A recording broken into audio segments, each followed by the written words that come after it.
Hey everybody, it's your girl Renee Yvonne, and I'm here to make this quick video. You gotta stay tuned to the end because I am going over the things that you should do before you even begin to start dating.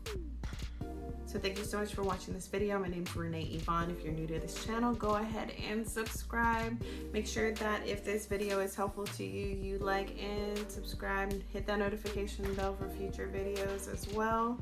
But in this video, I'm going over with you the things that you should do before you hop back out in the dating season. It is fall 2021 currently, and it is cuffing season. And so I wanted to make sure that I posted this video for those of you who are quick cohabitants, who are quick to hop from one relationship to the next. And believe me, I completely understand where you're coming from because I used to do it. So anyways, let's go ahead and let's get right to it. So the first thing that I said that you should do before you hop back into the dating field is that you should let your light shine in places that match your vibe. Okay, so this is all about you taking a look at your surroundings, looking and connecting with what you really want in life, what you really want out of a mate before you hop out in certain surroundings. So case in point, for example, let's just say you are a girl and you're like, hey, you know, I want a nice wholesome guy.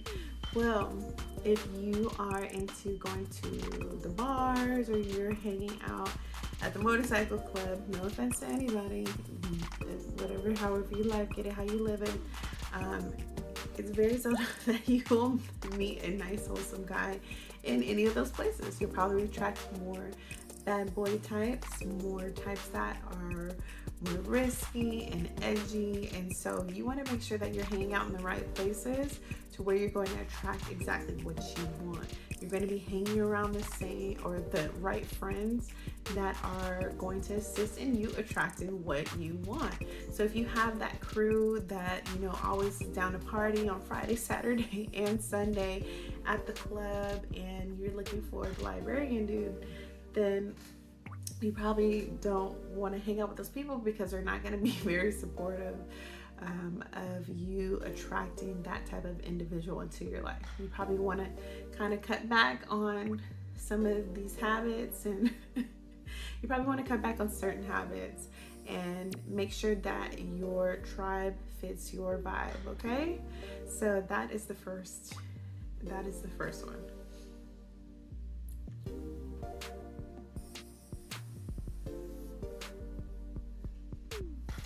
All right, so the next one that I have on my list, before you start dating, you want to have a great self-care regimen. And I think we see a lot of memes and social media about this, but this has everything to do with making sure that you, once again, like the laws of attraction say, you attract exactly what you are. You're not looking for anything outside of yourself. You're looking for somebody to become an addition to whatever you have going on.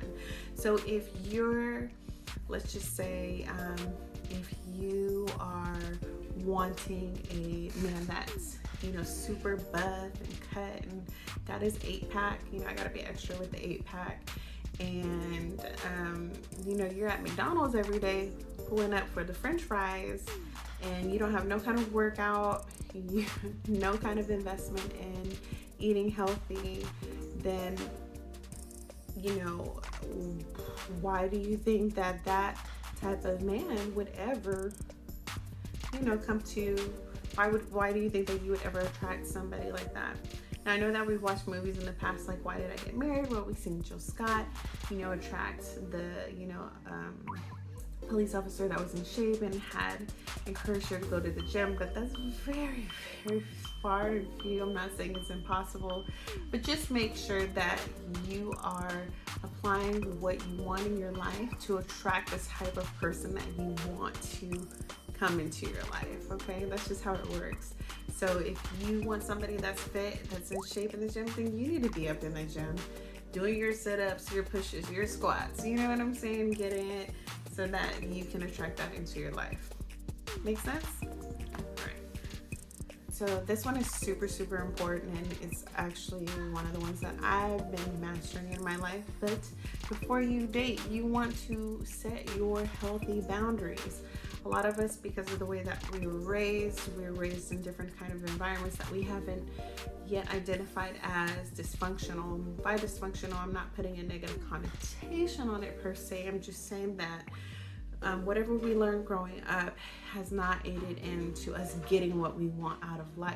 And so when these circumstances happen, or you have a history of relationships that have failed or have not gone the way that you wanted them to, you take the time to identify opportunities for growth and learning to set healthy boundaries, so that when you get into your next relationship or you start dating, that you have these safe zones created for your heart.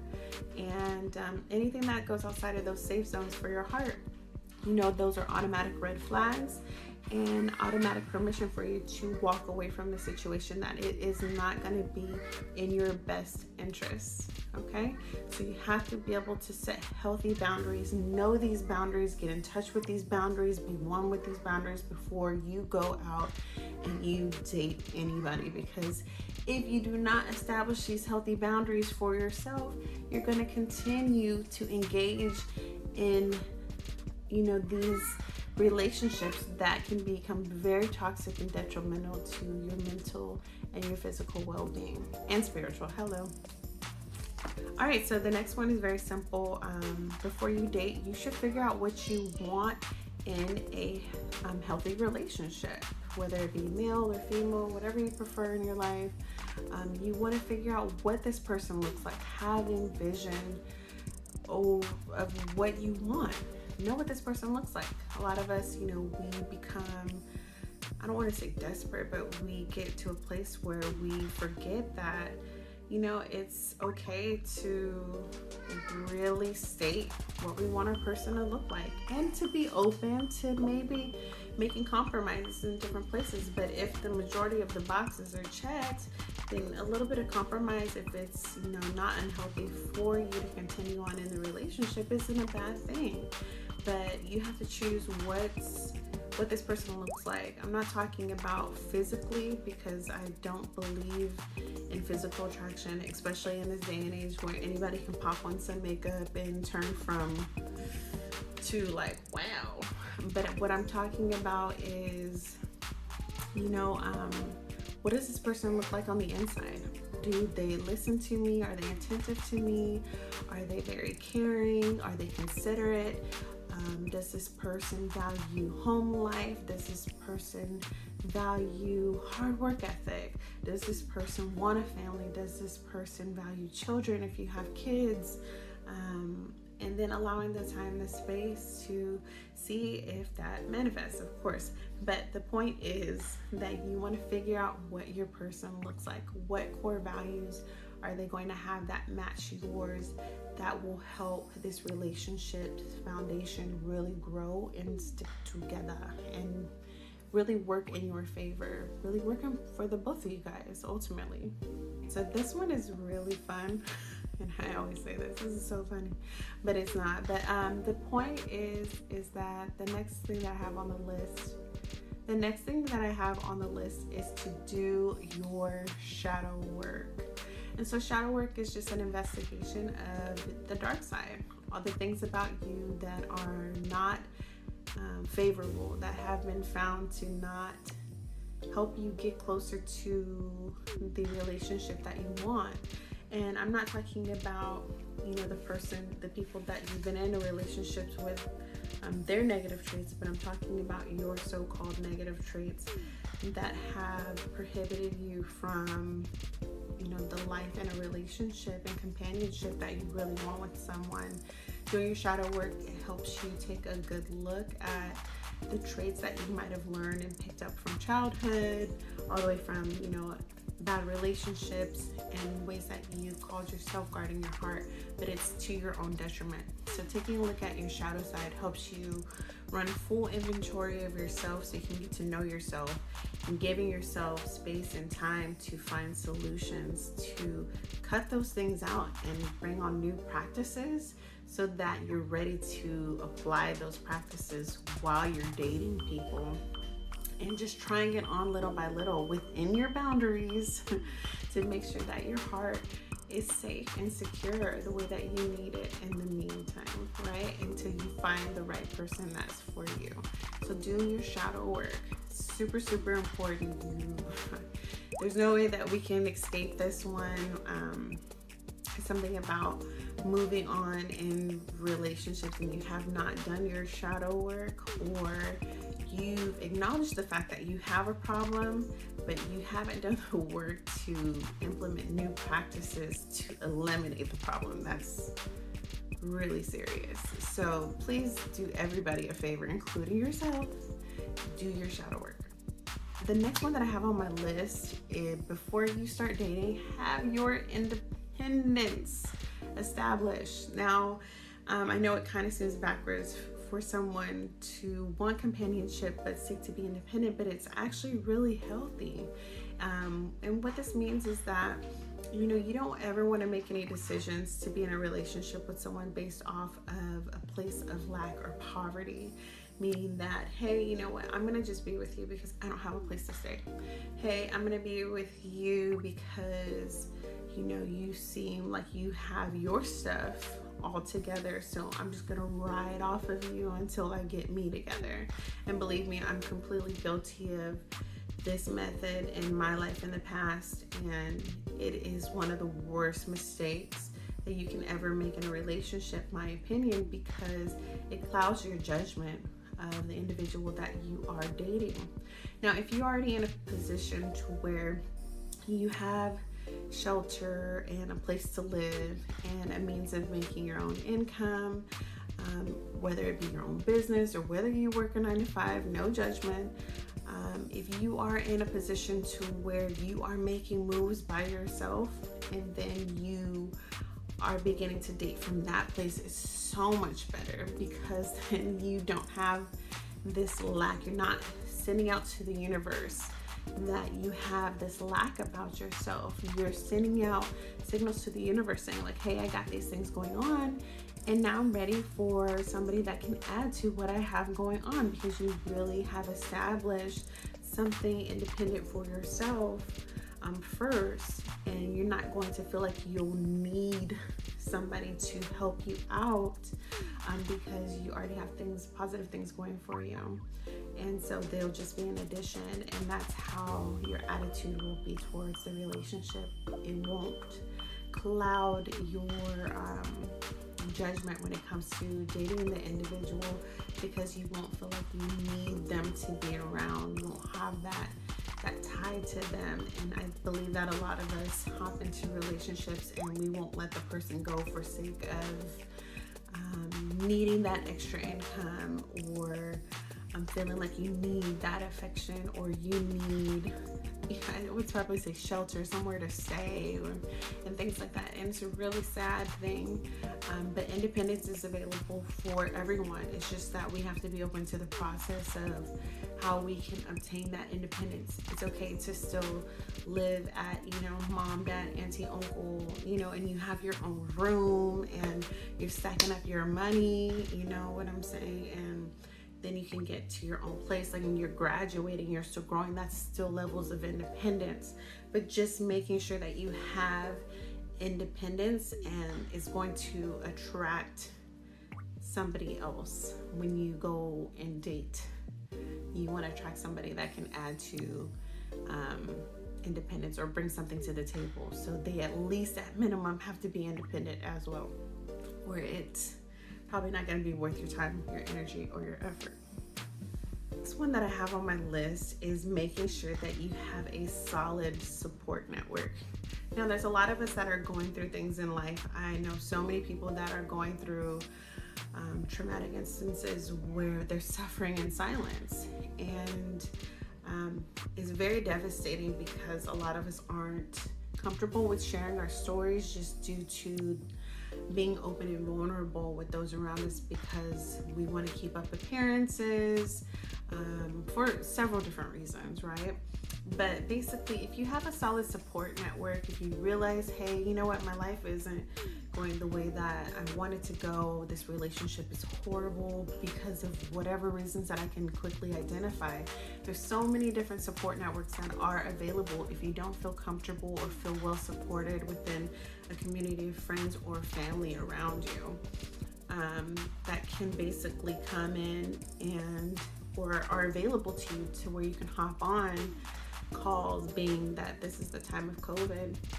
You can hop on from the comfort of your own home and get support from trained counselors and doctors and just other individuals that have been through similar circumstances, so that you understand that you are not alone, and two, you are given the right tools in order to overcome your current circumstance, so that basically when you go out and date, you have these set systems in place and these groups in place to help you make better decisions along your journey. Because sometimes, when we fall in love or we feel like we're in love with someone, it just changes the way that we see things. And so it's easier for us to fall into negative patterns, especially if that's something that we've always done.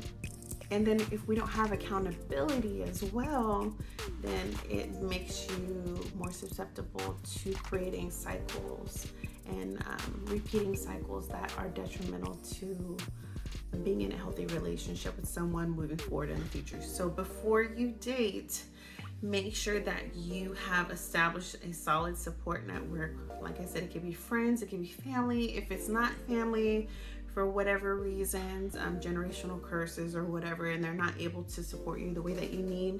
Like I said, there's many different outlets and support groups that are a Google search away, that are local, that are right around you, that they won't judge you, they will support you, and they're free. So what do you have to lose? Get a solid support network. Get some accountability in your life. You have to have some.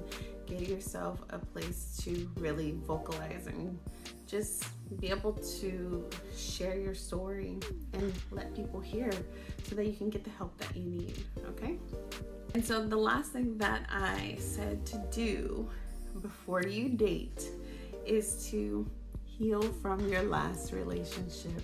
That's right. This one I think is really important.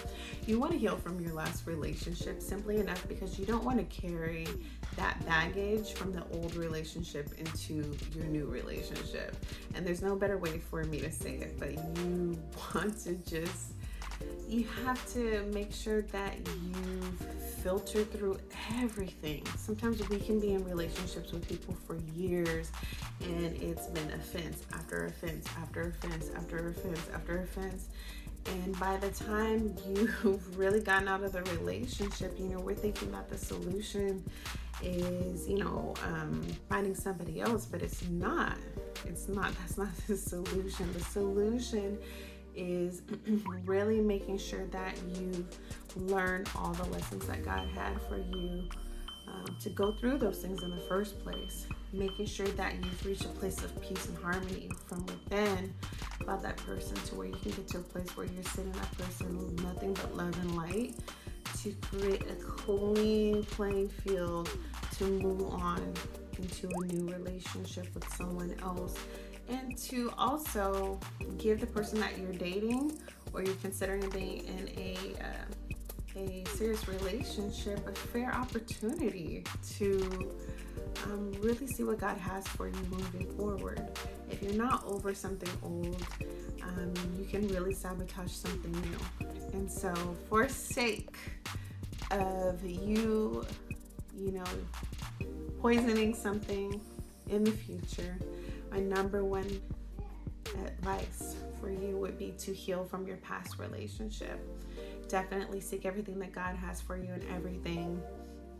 And then you will just move forward, and you'll be able to see the other person that you're with from a clear perspective, not a place of trauma and poverty, but a place of abundance and a place of healing. Now, I hope that my advice to you in this video was very helpful. If it was, please like this video, share this video with anybody that you know that's going through something. You know, it's hard to heal alone, and I just want to let you know that I've been through it before, and you can do this. You got this. And if you have anything that you've applied to your life that's been helpful to you, you feel like it would be helpful for anybody else that's watching this video, put it down below, comment below. I'd love to converse with you. And like I said, if you're new to this channel, subscribe, like this video, and I hope to see you guys on the next one. Let's recover less time, rebuild our lives, and rejuvenate our destinies together. Love y'all. Be blessed.